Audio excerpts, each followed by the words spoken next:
In The Last of Us, nature takes over society again and takes over the civilization. We imagine how it would be when a catastrophe happened all of a sudden and everyone had to drop what they're doing, pick up whatever they can, and leave.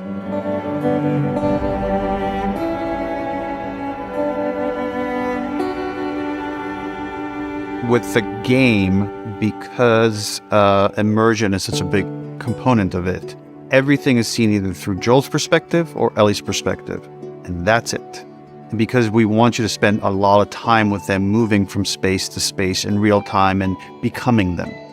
With the show, no core loops in the TV show other than like sit there, watch, and enjoy it. I believe, and I know Neil agrees, we're obsessed with details. The details are everything. Your watch is broken. It's almost like there are details in places you can never see. What's your business here? Got the day off. All right, move on through. Thanks. In the QZ, we wanted to design that city as very hard and cold. That's why the lighting in that area is very bluish and overcast. We like to create this atmosphere like you're in a prison. Checkpoint still open. It's very oppressive in the Boston QZ, and we want to express that right away with everything you see.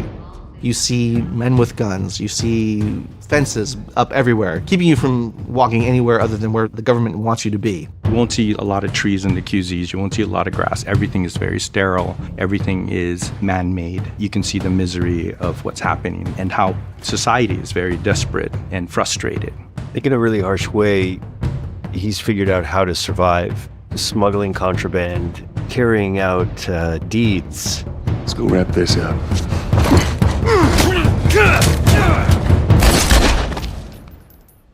I needed him alive.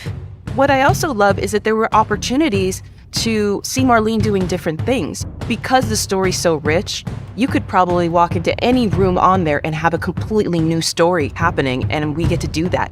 When we approach designing a space, we always have to think about the people that were living there. We curate everything that is in the scene, picture frames, the kind of beds they slept in, the furniture choices they made. So everything is customized to the personality of the space and not just placed randomly. That's the world they live in. It's a very hard and difficult world that they've just kind of found a way to survive in.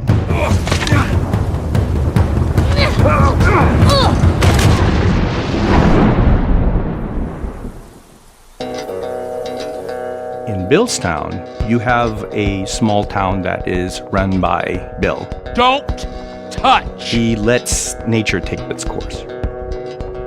It's a juxtaposition to what like the rest of the world is. We wanted to create Billstown in a more warm setting, with the sunset there, shining through nature and all of the buildings inside. It creates this different aesthetics to contrast where you just came from. This is what freedom looks like now. It's dangerous. They're coming to the door! But it's also kind of, it has this beauty to it, where the world has just kind of come back and overtaken it. Thanks for the heroics and all. You go to this interesting place that is a environmental change from the QZ that you're in. It's a small Massachusetts town. You meet a guy who's funny and cranky and weird. That girl nearly got us killed. She did hold her own back there. As reluctant as Joel may be, there are real relationships in place. These are the only human relationships that he has, as much as he may not express his feelings towards those relationships. They mean everything to him. I can see without having any sort of knowledge of who she is that her biggest fear is ending up alone. In the same way that Joel is the fear of the pain of losing that and becoming reliant on their constant presence for the fear of that one day it's just going to stop.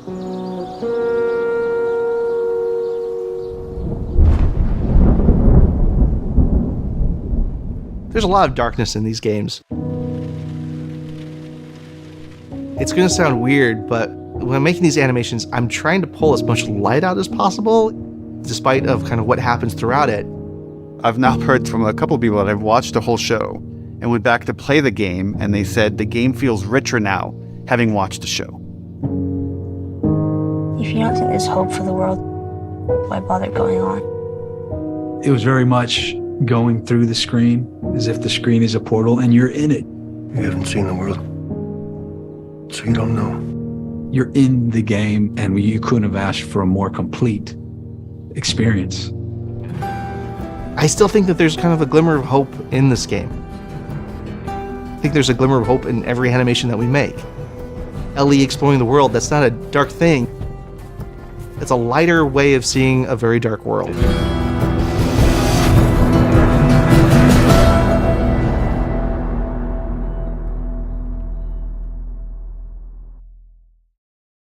PlayStation